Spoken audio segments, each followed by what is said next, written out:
Hello, this is Kurt Young, Senior Technical Marketing Engineer, and welcome to Learn at Kemp, a series of videos to educate you on Kemp technologies, load balancing, and application delivery in general.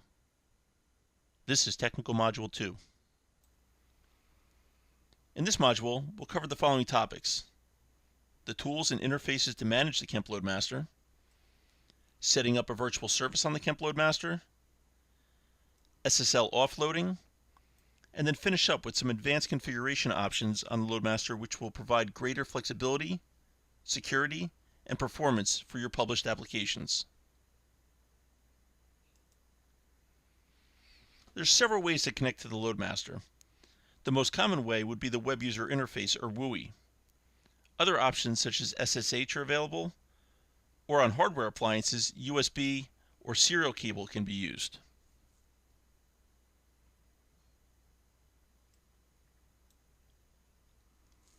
Here's a screenshot of connecting to the LoadMaster via SSH with PuTTY.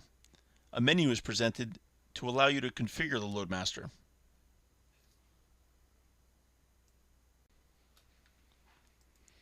The management ports and network interfaces can be moved for SSH and HTTPS access. This will allow for custom ports to be used when accessing the management user interfaces. When administering the LoadMaster from a non-default interface, this option allows you to specify a different default gateway for administrative traffic only. There's an ability to integrate into Radius for authentication, or enabling the RESTful API. This is used when accessing the LoadMaster via API, PowerShell, or Java API. Geo settings for peering in a multi-site Geo setup. Geo will be covered in a later module. Here we're going to walk through the creation of a virtual service.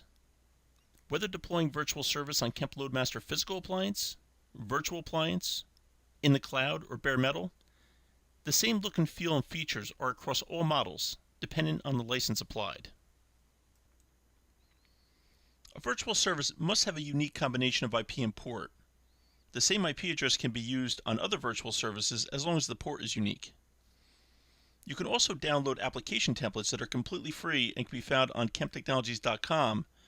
These templates will set all the configurations such as persistence, scheduling, health checking, etc., which are all based on best practices.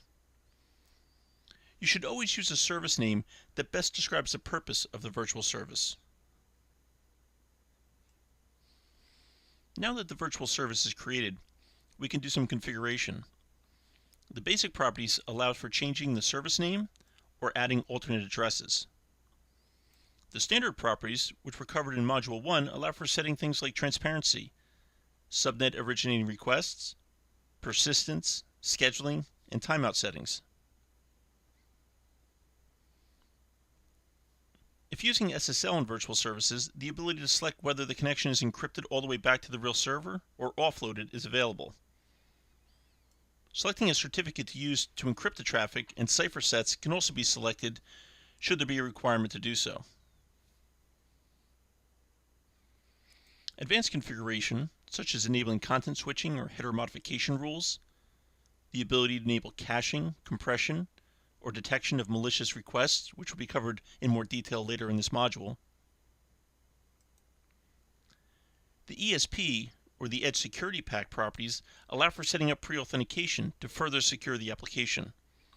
This again will be covered in greater detail later in this module. And finally, the ability to add real servers to the virtual service.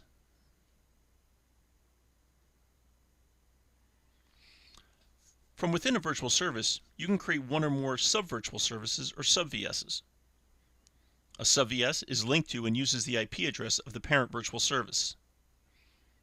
The sub-VSs may have different settings, such as health check methods and content rules, to the parent virtual service and to other sub-virtual services.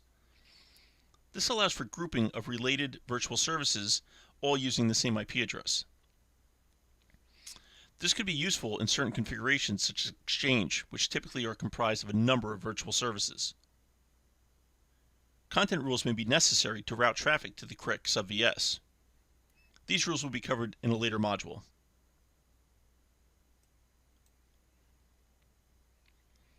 So we showed the ability to do SSL acceleration on the Kemp LoadMaster, so let's dig in a little bit deeper on that topic.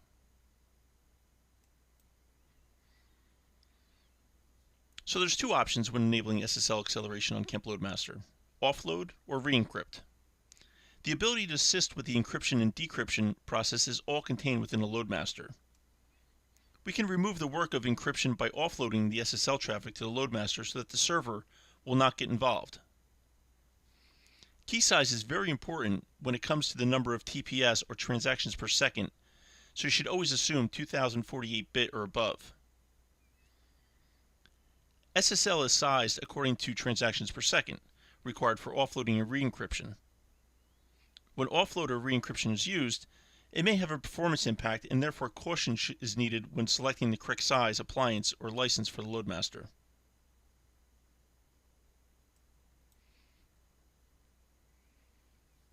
So why should we use SSL offloading?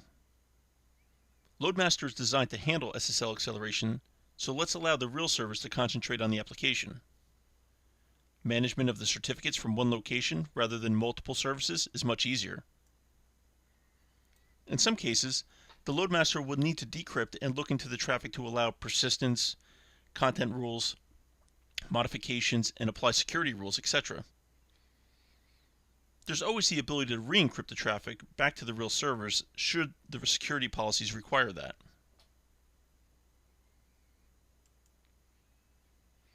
When using SSL acceleration, the ability to create a rule that will direct any client that attempts to connect over port 80 or HTTP to be directed to 443 or HTTPS.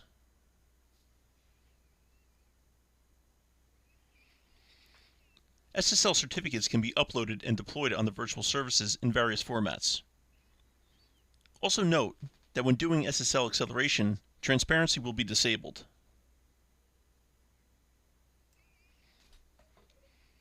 I'd mentioned the application templates when creating virtual services. These templates can be downloaded from Kemp's website and installed on the LoadMaster. When creating new virtual services, you can select a template which will configure most of the settings. These templates are designed based on best practices and allow for getting the application up and running in a fraction of the time.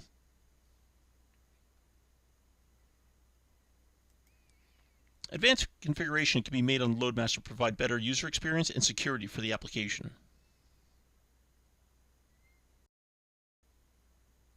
All LoadMaster appliances are equipped with application acceleration capability, which includes compression. This allows for more bandwidth on the web side to become available to serve more requests. Caching can also be used to improve the performance of the application when latency and overhead have an impact. Caching will allow for more server-side bandwidth to be available to serve more user requests.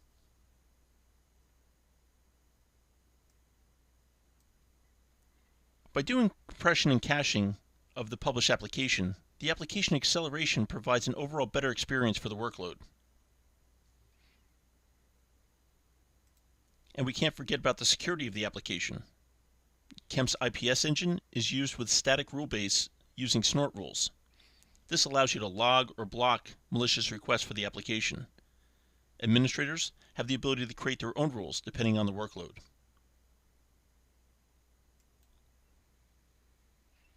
Kemp's Application Firewall Pack, or Web Application Firewall, is sometimes better suited since it provides a dynamic rule set which is updated daily.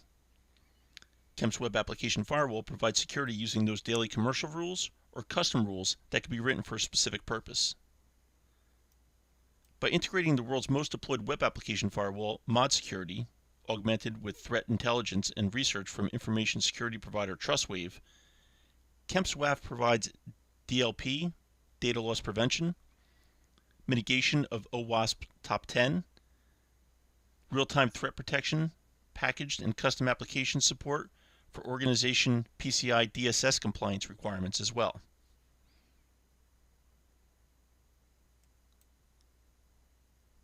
The Web Application Firewall Pack can be enabled per virtual service and granular enough to select which rules should be applied to what traffic.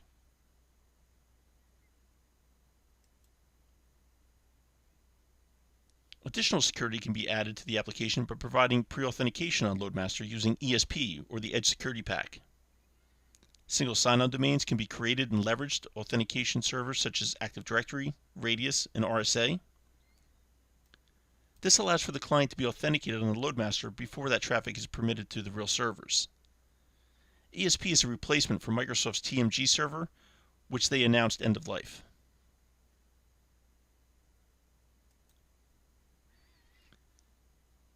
ESP can be enabled per virtual service or per sub-virtual service. Additional security is enabled by allowing only the provided host and virtual directories. Wildcards could be used to permit all traffic should the application require that. Client authentication allows for forms-based, basic, NTLM, SAML, or certificate authentication methods.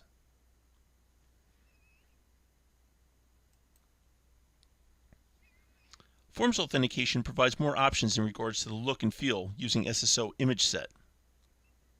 The server-side authentication options are no authentication required, Kerberos Constrained Delegation or KCD, Forms authentication, or Basic. As mentioned, form authentication can be customized with corporate branding if desired using the custom image set.